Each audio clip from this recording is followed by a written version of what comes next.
Hello friends, स्वागत है आप सभी का आपके अपने यूट्यूब चैनल स्टडी विद आलोक में। मैंने चैनल का नाम चेंज किया है, पॉलिटी विद आलोक से स्टडी विद आलोक कर दिया है। ठीक है, ये इसलिए है कि अब पॉलिटी के साथ साथ अदर सब्जेक्ट के लिए भी आपको क्लासेज यहाँ पर मिलेंगी। अभी थोड़ा टाइम लगेगा, लेकिन ये है कि मैं सोच रहा हूँ कि आपका कंप्लीट पैकेज यहाँ पर अवेलेबल करा जाए। वो भी फ्री ऑफ कॉस्ट रहेगा, कोई चार्ज नहीं होगा, बट पॉलिटी के साथ साथ अदर क्लासेस भी आपको मिलना स्टार्ट हो जाएंगे। ठीक है, तो इसलिए थोड़ा सा चेंज किया है, तो परेशान मत होइएगा। ठीक है, चलो पॉलिटी विद आलोक से स्टडी विद आलोक कर दिया गया है। ठीक, चलिए हम लोग पढ़ रहे थे संवैधानिक विकास, उसी क्रम को आगे बढ़ाते हैं। 1858 का एक्ट हम लोगों ने पढ़ा था। ठीक है, यानी भारत शासन अधिनियम 1858 जो आया था, उसमें हमने आपको कुछ मुख्य बातें बताई थी। एक दो पॉइंट उसमें और हैं, वो आपको ध्यान रखने हैं।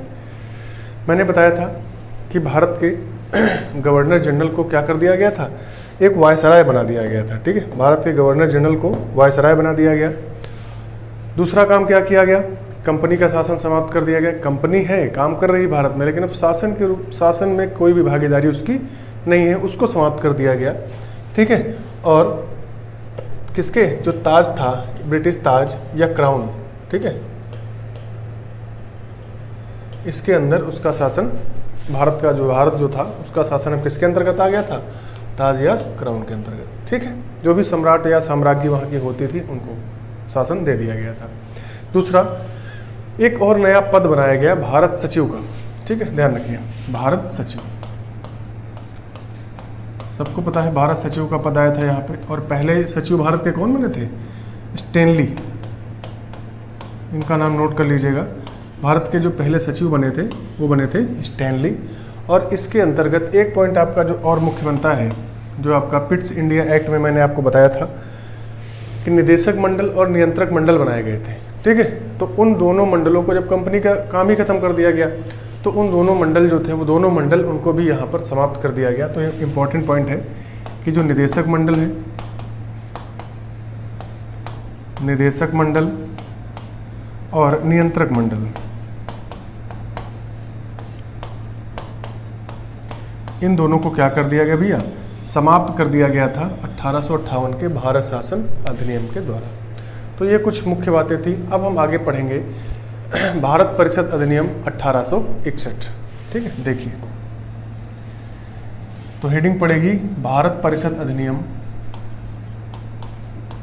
भारत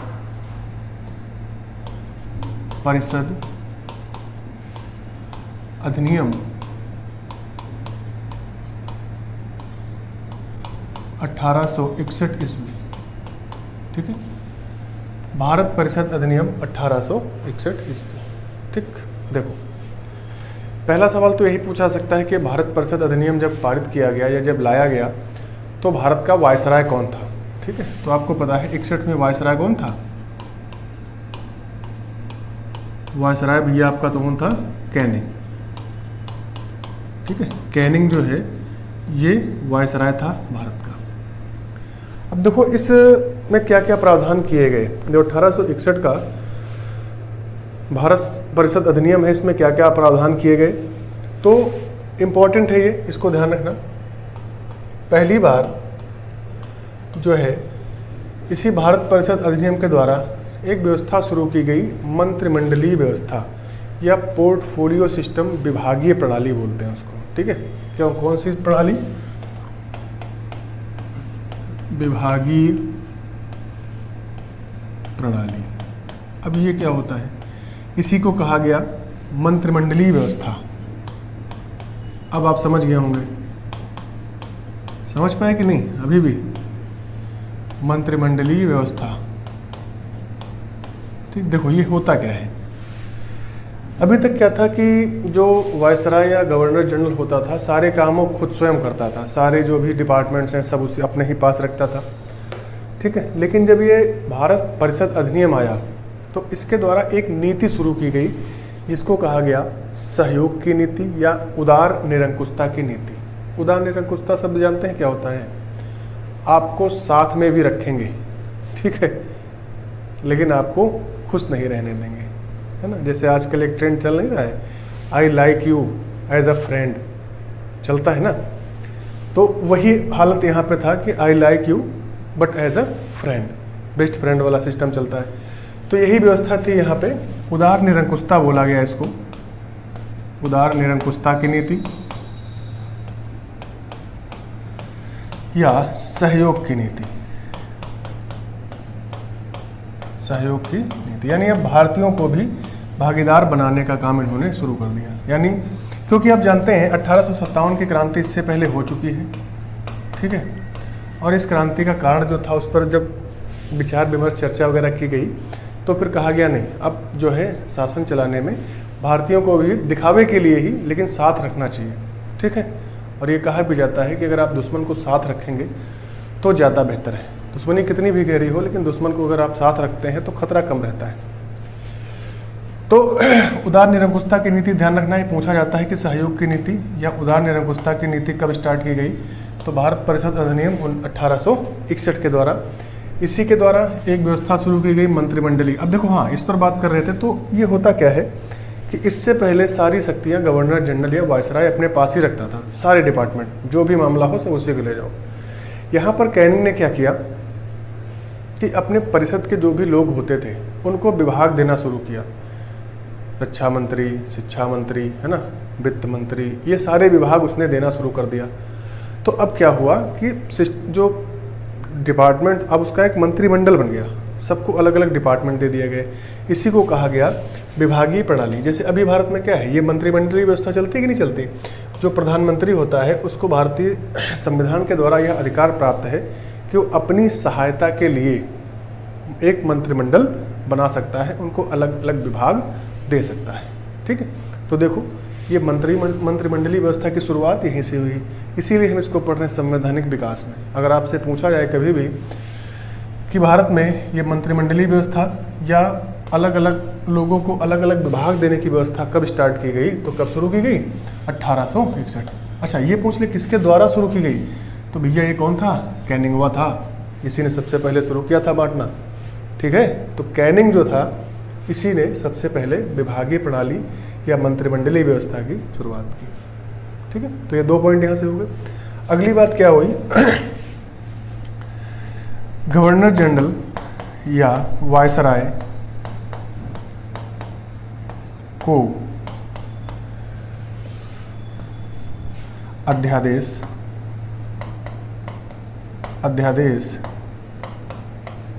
जारी करने की शक्ति प्रदान की गई, प्रदान की गई। अब देखो भैया, ये क्या है, क्या होता है अध्यादेश जारी करना। तो वर्तमान में राष्ट्रपति के पास भी पावर है अध्यादेश जारी करने की, है कि नहीं। राज्यों के जो राज्यपाल हैं इनको भी पावर है अध्यादेश जारी करने की, ठीक है। तो अब इनको ये जो पावर है इसका कॉन्सेप्ट कहाँ पहली बार यूज़ किया गया या कब इसकी शुरुआत हुई, तो ये भी आपका सवाल यहाँ से बन सकता है कि सबसे पहले गवर्नर जनरल को अध्यादेश जारी करने की शक्ति किस अधिनियम के द्वारा प्रदान की गई, तो भारत परिषद अधिनियम 1861 के द्वारा, ठीक है। अध्यादेश कब जारी किया जाता है, ये भी आप जब आपको पढ़ाऊंगा मैं आर्टिकल 123, जिसमें भारत के राष्ट्रपति के अध्यादेश जारी करने की शक्ति है, ठीक है। तो उसमें आपको पता चलेगा क्या कि जब संसद सत्र जो है न चल रहा हो और किसी ऐसी एक कानून बनाना पड़ जाए जो अति आवश्यक हो उसी समय, तो जो राष्ट्रपति है वो अनुच्छेद, अभी वर्तमान की बात करें तो आर्टिकल 123 के तहत अध्यादेश जारी कर सकता है, ठीक है, अध्यादेश जारी कर सकता है, ठीक है। और अध्यादेश जो है इसकी जो अधिकतम सीमा होती है इसकी मान्यता की, वो 6 सप्ताह की होती 6 माह ही है, ठीक है। अगर 6 माह 6 सप्ताह दिया है तो वो ऑप्शन आपको टिक करना है, अगर 6 माह दिया जाए तो 6 माह ही आपको टिक करना है, ठीक है। यानी दोनों में से जो दो एक ही दिया जाएगा। अगर दोनों दिए 6 माह या 6 माह 6 सप्ताह, तो 6 माह 6 सप्ताह ज़्यादा सही माना जाएगा। वो 6 सप्ताह का समय इसलिए दिया जाता है कि सेशन अगर चल रहा है तो 6 सप्ताह हो सकता है सेशन चलता रहे, तो उसमें पारित करा लिया जाए कभी भी, ठीक है। तो अध्यादेश जारी करने के बाद उसको 6 महीने या 6 महीने 6 सप्ताह के अंदर संसद से पारित कराना होता है, अन्यथा वो समाप्त हो जाएगा, ठीक है, उसका कोई अस्तित्व नहीं रहेगा, ठीक है। अभी 123 में अगर आप 90 प्लस कर दें तो आप कहाँ पहुँच जाएंगे, 213, ये आपके राज्यपाल के लिए है, ठीक है। तो राज्यों के लिए जो राज्यपाल है,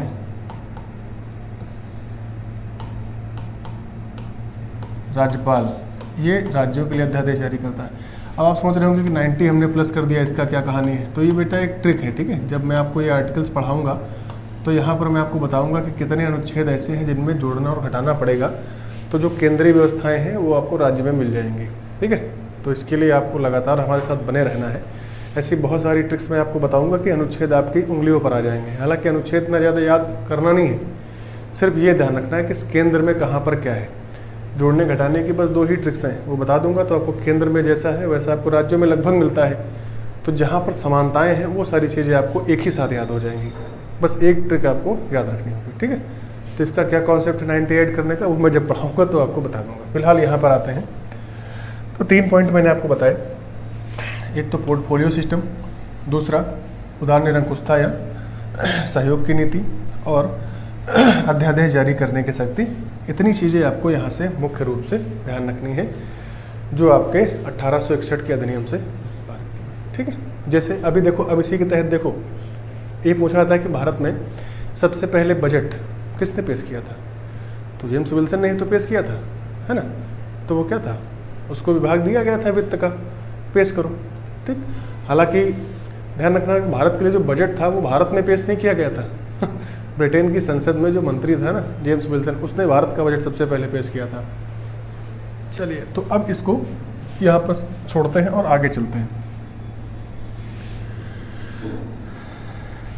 अब यहाँ से जब हम आगे पढ़ेंगे तो अगला अधिनियम जब हम पढ़ेंगे वो होगा भारत परिषद अधिनियम 1892। भारत परिषद अधिनियम 1892 इसमें। अब देखो 61 से सीधे 92, तो ऐसा नहीं कि बीच में कुछ हुआ नहीं, ठीक है। घटनाक्रम चलता रहा, ठीक है। अब 2-3 घटनाएं मैं आपको यहाँ पर बताऊंगा कि ये 92 और 61 के बीच में कुछ ऐसी घटनाएं घटी जिन पर आपको ध्यान देना है, ठीक है। जैसे 1861 के बाद, इससे पहले 57 की क्रांति हो चुकी थी। भारत में राष्ट्रीयता की भावना का उदय बहुत तेजी से हो रहा था। अधिकारों की मांग बढ़ रही थी, शासन में भागीदारी की मांग बढ़ रही थी भारतीयों की, ठीक है। इसी बीच 1885 में कांग्रेस की भी स्थापना हो गई, ठीक है। तो धीरे धीरे ये सारे घटनाक्रम चल रहे थे और इन सब पर अंग्रेजों की नज़र थी। तो अगली बार का जो अधिनियम लाते हैं उसमें इन सब बातों का थोड़ा ध्यान रखते हैं और कुछ ऐसे काम करते हैं कि भारतीयों की जो भावनाएं उग्र हो रही हैं, ठीक है, जो भावनाएं बहुत ज़्यादा क्रांति की तरफ ले जाने का प्रयास कर रहे हैं भारतीय, उस पर क्या ऐसा किया जाए कि वो थोड़ा शांत हो, ठीक है। एक कदम तो था कि कांग्रेस को बना लिया जाए। कांग्रेस बनाने का उद्देश्य ही यही था कि कांग्रेस में क्या था, सभी पढ़े लिखे जो उच्च वर्ग शिक्षित वर्ग है उनको ले लिया जाए, क्योंकि उनका मानना था कि जो भारतीय हैं वो जो कांग्रेस का उच्च वर्ग शिक्षित वर्ग है, भारतीय होंगे तो भारतीय जो व्यक्ति हैं अन्य वो भारतीयों की तो बात तो मानेंगे ही। तो अंग्रेजों ने एक संस्था बना दी कांग्रेस, ठीक है भाई। ए होम जो था उसी ने तो बनाया था। तो उनका ये था कि हम इन लोगों को साथ में लेंगे, एक एलीट वर्ग जब हमारे साथ रहेगा तो ये भारतीयों पर थोड़ा नियंत्रण हम इनके माध्यम से कर सकते हैं। हालांकि कांग्रेस का उद्देश्य जो था वो गलत नहीं था, उसका उद्देश्य था कि हम धीरे धीरे इनके साथ में आके और हम अपने आगे काम करवाते रहेंगे जो भी हमारी ज़रूरतें हैं, और फिर हम स्वतंत्रता की बात करेंगे, ठीक है। तो दोनों अपना अपना हित साध रहे थे यहाँ पर। हालांकि इतिहास में जब आपको चैप्टर हो सकता है मैं पढ़ाऊँ तो मैं इस पर डिटेल में चर्चा करूँगा कि कांग्रेस कैसे बनी, क्या क्या प्रावधान थे और क्या क्या कांग्रेस कैसे प्रगतिशील हुई आगे चल के, कैसे वो स्वतंत्रता में सहायक हुई। ये सारी चीज़ें हम हिस्ट्री के उसमें पढ़ेंगे। हम सिर्फ यहाँ पर जो कॉन्स्टिट्यूशनल महत्व की चीज़ें हैं उनको ही लेकर चलेंगे। तो 1861 और 1892 के बीच की आपको 2 घटनाएं और याद रखनी है। 2 घटनाएं कौन सी? 1861 के बाद एक ब्रिटिश पार्लियामेंट में एक एक्ट पारित किया गया, चार्टर एक्ट 1873। 1873 एक चार्टर एक्ट पारित किया गया और इस चार्टर एक्ट में एक प्रावधान कर दिया गया कि ईस्ट इंडिया कंपनी जो है, जो आपकी ब्रिटिश ईस्ट इंडिया कंपनी है, इसको कभी भी भंग किया जा सकता है। काम कर रही है, 1858 में इससे अधिकार ले लिए गए, लेकिन ये अपना काम जो भी है व्यापार वगैरह का वो कर रही है। लेकिन 1873 में एक प्रावधान कर दिया गया कि ब्रिटिश ईस्ट इंडिया कंपनी को कभी भी भंग किया जा सकता है, और इसी एक्ट के अंतर्गत 1884 में जो ब्रिटिश ईस्ट इंडिया कंपनी है इसको भंग कर दिया गया, यानी इसको क्या कर दिया गया, ख़त्म कर दिया गया, समाप्त कर दिया गया। ये मोस्ट इंपॉर्टेंट क्वेश्चन है, आप इसको ध्यान रखिए। आपसे सवाल ये पूछा जा सकता है कि ब्रिटिश ईस्ट इंडिया कंपनी को कब भंग किया गया या कब समाप्त किया गया, 1884 में। मोस्ट इंपॉर्टेंट क्वेश्चन, आपको यहाँ से इसको ध्यान रखना है। क्लियर है? तो ब्रिटिश ईस्ट इंडिया कंपनी को कब भंग किया गया, कब समाप्त किया गया, तो 1884 में। तो एक काम तो ये बीच में कर दिया गया। एक काम और है, एक क्वेश्चन और पूछा जाता है कि महारानी विक्टोरिया जो है, विक्टोरिया, इनको भारत की साम्राज्ञी कब घोषित किया गया, यानी कब इनको भारत के भी महारानी घोषित कर दिया गया है। ये प्रश्न भी एक आध बार पूछा गया है, तो इसका उत्तर आप बता सकते हैं। तो इसके लिए एक शाही उपाधि अधिनियम पारित किया गया था भैया 1876 में। कब? एक शाही उपाधि अधिनियम पारित किया गया था 1876 में, और इसी अधिनियम के द्वारा 1876 में जो ये विक्टोरिया है इनको भारत की साम्राज्ञी घोषित किया गया। भारत की साम्राज्ञी घोषित किया गया। ठीक है, तो कब घोषित किया गया? 1876 में। तो ये दो क्वेश्चन आपको ध्यान रखने हैं। ब्रिटिश ईस्ट इंडिया कंपनी को कब भंग कर दिया गया? 1884 में। 1876 में जो विक्टोरिया है इनको भारत की साम्राज्ञी घोषित कर दिया गया। ठीक है, अब देखो यहाँ से कंफ्यूज मत होना। भारत का जो शासन था इन्होंने कब लिया था अपने हाथ में? 1858 में। लेकिन इनको भारत की साम्राज्ञी कब घोषित किया गया? 1876 में एक एक्ट बनाकर। कौन सा एक्ट? शाही उपाधि अधिनियम। तो ये दो चीज़ें आपको यहाँ से ध्यान रखनी है। क्लियर है? चलो अब बढ़ते हैं अपने अधिनियम के तहत कि भारत परिषद अधिनियम 1892 क्या है। मैंने आपको बताया कि कांग्रेस का गठन हुआ। इसके बीच में एक और भी विवाद भी हुआ था जिसको बोलते हैं इल्बर्ट बिल विवाद। इल्बर्ट बिल विवाद। ठीक है, पूछा जाता है इल्बर्ट बिल विवाद क्या है। तो ये बच्चे हुआ था 1883 में। जो इस समय भारत का वायसराय था रिपन था। रिपन ने एक प्रावधान किया था कि जो भारतीय न्यायाधीश हैं वो अब अंग्रेजों के मुकदमे भी सुनेंगे। लेकिन अंग्रेजों को तो ये बात रास नहीं आई, तो उन्होंने बड़ा विवाद पैदा किया। इसीलिए इसको इल्बर्ट बिल विवाद के नाम से जाना जाता है और अंत में इस बिल को वापस लेना पड़ा था। ठीक है, चलिए अब देखो यहाँ से जब भारतीयों की मांगे इतनी ज़्यादा बढ़ रही हैं तो एक प्रावधान क्या किया गया, भारतीयों को हिस्सेदारी देने के लिए अब क्या किया गया कि उनको एक अधिकार दे दिया गया कि वो क्या कर सकते थे, बहस करने का अधिकार। यानी जो बहस था, यानी बजट वगैरह अगर पेश हो रहा है तो उस पर बहस करने का अधिकार इनको दे दिया गया। ठीक है, लेकिन मतदान का अधिकार नहीं दिया गया। ठीक है, मतदान या प्रश्न पूछने का अधिकार इनको नहीं दिया गया। तो इससे आपको एक ही पॉइंट आपको नोट कर लेना है कि इस अधिनियम के द्वारा भारतीयों को बजट पर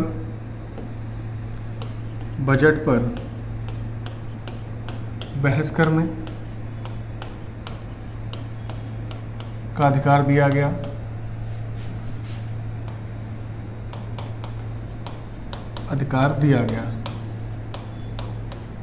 लेकिन मतदान करने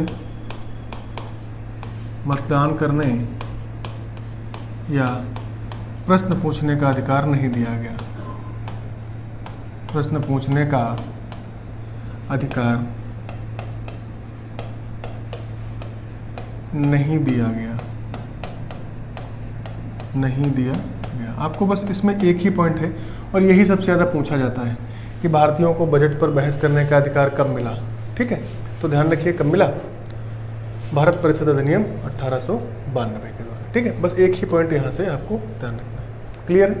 चलो, अब इसके बाद भी घटनाक्रम काफ़ी तेज़ी से बदलता है, ठीक है। तो अगला अधिनियम जो आता है वो है आपका मार्ले मिंटो सुधार, ठीक है, यानी भारत शासन अधिनियम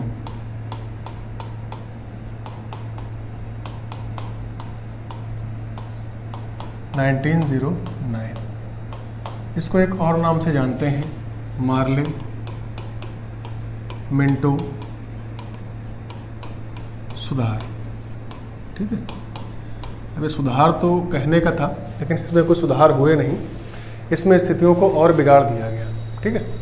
तो अब एक चीज़ ध्यान रखना, आप इस पर फोकस करिए, ये जो आपका ईयर लिखा है, ठीक है। ईयर पर अगर आप फोकस करेंगे तो देखेंगे कि 92 से लेकर और 1909 तक बहुत बड़ी बड़ी घटनाएं घटी भारतीय इतिहास में, अगर देखें, ठीक है। एक तो बंगाल का विभाजन कर दिया गया, कांग्रेस बट गई, मुस्लिम लीग की स्थापना हो गई, तो ऐसी कुछ बड़ी बड़ी घटनाएं घटी, ठीक है। अब ये सारी स्थितियां अंग्रेज भी मतलब इनका आकलन कर रहे हैं, और इन्हीं सब के आधार पर एक समिति बनाई गई। एक व्यक्ति थे अरुंडेल, सर अरुंडेल की अध्यक्षता में एक समिति बनाई गई, ठीक है। और उनकी जो रिपोर्ट थी, उन्हीं की सिफारिश पर यह तैयार किया गया और इसको नाम दिया गया मार्ले मिंटो सुधार। अब यहाँ पर मार्ले और मिंटो ये है कौन, ये क्या है, ठीक है। तो मैंने आपको 1858 में बताया था कि भारत सचिव और वायसराय दो लोगों को अब अधिकार दिया गया था यहाँ के शासन पे काम करने का, ठीक है। तो जो मार्ले थे उस समय वो ये भारत सचिव थे, ठीक है। क्या थे? मार्ले जो थे वो भारत सचिव, और ये मिंटो महोदय हैं, ये इस समय वायसराय थे, ठीक है। तो जैसे मार्ले मिंटो सुधार कहा गया, ऐसे ही आपका मॉन्टेग्यू चेम्सफोर्ड 19 में आएगा, ठीक है। तो मॉन्टेग्यू क्या थे? भारत सचिव थे, चेम्सफोर्ड जो थे वो वायसराय थे। तो इन्हीं सब घटनाओं को देखते हुए इसको पारित कराया गया, जिसको भारत शासन अधिनियम 1919 कहा गया, मार्ले मिंटो सुधार किया गया, कहा गया, ठीक है। मार्ले भारत सचिव थे और मिंटो क्या थे? वायसराय थे, ठीक है। तो इसको थोड़ा इस पर व्यापक चर्चा करने का समय चाहिए, तो इस क्लास में अभी इतना ही। अगली क्लास में हम इस पर बात करेंगे, ठीक है, क्योंकि इसमें प्रावधान कुछ ऐसे हैं जहाँ से सवाल आपके बनते हैं वो सीधे सीधे, तो इस पर थोड़ा टाइम ज़्यादा चाहिए, ठीक है। तो आज के लिए इतना ही, और अगर आपको वीडियो अच्छी लगे तो इसको लाइक करिए, शेयर करिए, सब्सक्राइब करिए। और मैंने शुरू में भी बताया था, एक बार फिर से मैं रिपीट कर रहा हूँ, चैनल का नाम मैंने बदला है, पॉलिटी विद आलोक से स्टडी विद आलोक किया है। आप लोगों के हितों को ध्यान में रखते हुए अदर सब्जेक्ट की क्लासेस भी आपको प्रोवाइड कराई जाएंगी, ठीक है। तो ठीक है, और एक प्रोग्राम मैं और बना रहा हूँ क्योंकि पेट का एग्ज़ाम नज़दीक आ रहा है। हाँ, ये बात आपको मैं बताना चाह रहा था, पेट का एग्ज़ाम आपका 28 और 29 को है, 28 एंड 29 अक्टूबर को, ठीक है। तो अगर देखें तो मैं एक 15 टेस्ट